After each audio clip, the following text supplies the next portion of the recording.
नमस्कार। आज हम वृंदावन की गलियों से होते हुए एक ऐसी जगह पहुंच रहे हैं जहां आप कह सकते हैं इतिहास और आस्था और थोड़ी हैरत भी मिलती है। जी, इमली तला मंदिर की बात कर रहे हैं। हाँ बिल्कुल।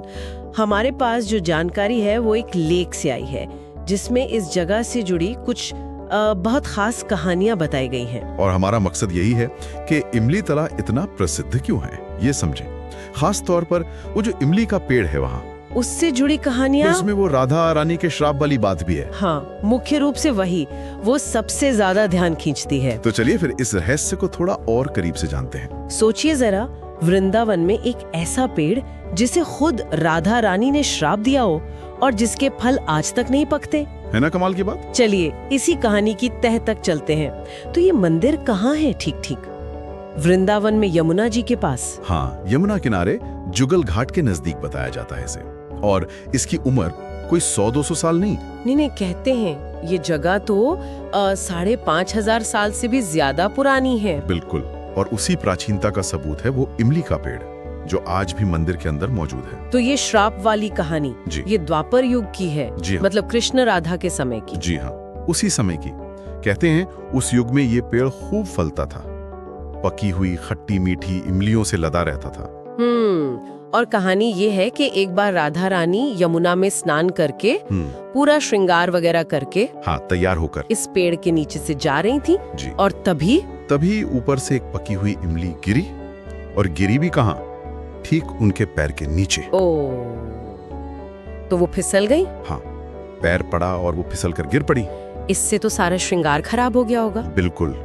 खासकर पैरों पर जो आलता लगा था ना, वो लाल रंग, वो पूरा धुल गया। हाँ, आलता। हाँ, तो जाहिर है गुस्सा तो आया ही होगा। बहुत। श्रृंगार बिगड़ने पर राधा रानी को क्रोध आ गया और उसी गुस्से में उन्होंने पेड़ को देखा और श्राप दे दिया। क्या कहा?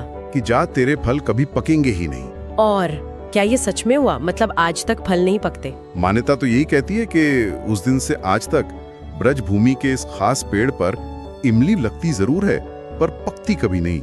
ये तो वाकई सोचने वाली बात है। एक पल का क्रोध और उसका असर हजारों साल तक। अद्भुत है ना। और ये शायद दिखाता है कि कैसे दिव्य लीलाओं से जुड़ी चीजें या जगहें वो समय के सामान्य नियमों से परे हो जाती है। जैसे ये फल जो कभी पकता ही नहीं। पर क्या इस पेड़ से सिर्फ श्राप ही जुड़ा है या कुछ और भी? नहीं, सिर्फ श्राप नहीं, एक और बहुत गहरी मान्यता है जिसका सीधा ताल्लुक श्री कृष्ण से है। अच्छा, कृष्ण से कैसे? कहते हैं जब रास लीला चल रही थी और राधा जी रूठ कर कहीं चली गईं, अदृश्य हो गईं। हाँ, वो लीला तो प्रसिद्ध है। तब श्री कृष्ण उन्हें ढूंढते हुए विरह में व्याकुल होकर, मतलब प्रिया से बिछड़ने के उस दुख में, इसी इमली के पेड़ के नीचे बैठे थे। इसी पेड़ के नीचे? हाँ, और यहाँ बैठकर उन्होंने श्री राधा के नाम का जाप किया था। तो ये जगह उनके प्रेम की गहराई और उनके विरह की पीड़ा दोनों की गवाह है। ओह, तो मतलब ये पेड़ सिर्फ श्राप का नहीं बल्कि गहरे प्रेम और उस विरह की, उस तीव्र भावना का भी प्रतीक है।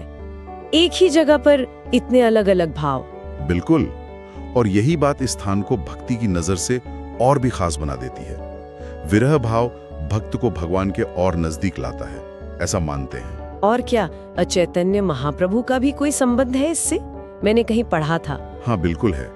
कहते हैं कि करीब 500 साल पहले चैतन्य महाप्रभु जब वृंदावन पधारे थे तो कार्तिक पूर्णिमा के दिन उन्होंने इसी पेड़ के नीचे बैठकर संकीर्तन किया था। संकीर्तन मतलब भगवान के नाम का जाप, कीर्तन? जी, उन्होंने यहाँ बैठकर भगवान नाम का रस घोला। तो इस जगह की जो आध्यात्मिक ऊर्जा है वो और बढ़ गई। मतलब राधा रानी का श्राप, कृष्ण का विरह और फिर चैतन्य महाप्रभु का संकीर्तन, इस पेड़ ने बहुत कुछ देखा है। बहुत कुछ। और किस्से यहीं खत्म नहीं होते। एक और थोड़ी अजीब सी बात जुड़ी है इससे। क्या बात? कहते हैं कि इस पेड़ की एक डाल, एक शाखा पास में ही किटमगढ़ के राजा थे, राठौर राजा, उनके महल की तरफ फैल गई थी। अच्छा। तो राजा ने उसे कटवा दिया। लेकिन जब वो डाल काटी गई तो लोगों ने देखा कि उससे 3 दिन तक लगातार जैसे खून बहता ना, वैसा लाल तरल पदार्थ बहता रहा। अरे, ये तो डरावना भी है और रहस्यमयी भी। हाँ, ऐसी घटनाएं इस जगह के रहस्य और पवित्रता को और गहरा कर देती हैं।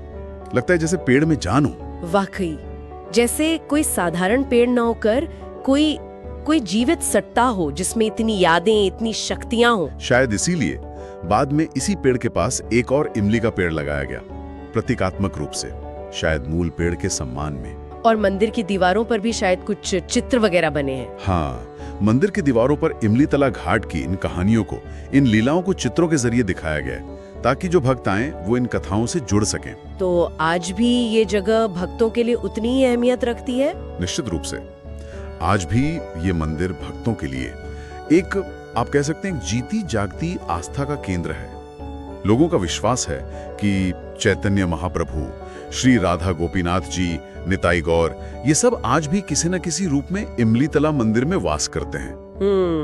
तो ये सिर्फ अतीत की कहानियों का म्यूजियम नहीं है, बल्कि भक्ति की एक धारा है जो बह रही है। बिल्कुल सही।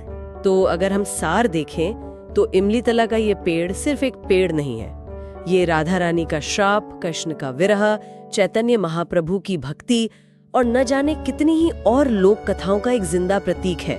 हजारों सालों से वहीं खड़ा है। सही कहा आपने। और ये सोचने वाली बात भी है कि कैसे ये कहानियां, ये मान्यताएं, ये आस्था किसी एक जगह को, एक पेड़ को इतना गहरा मतलब दे सकती हैं, इतनी पवित्रता दे सकती हैं। और कैसे ये वक्त के साथ भी खत्म नहीं होती, हमारी संस्कृति का, हमारे विश्वास का हिस्सा बनी रहती है। बिल्कुल, ये पीढ़ी दर पीढ़ी चलती रहती हैं और उस स्थान को जीवंत बनाए रखती हैं।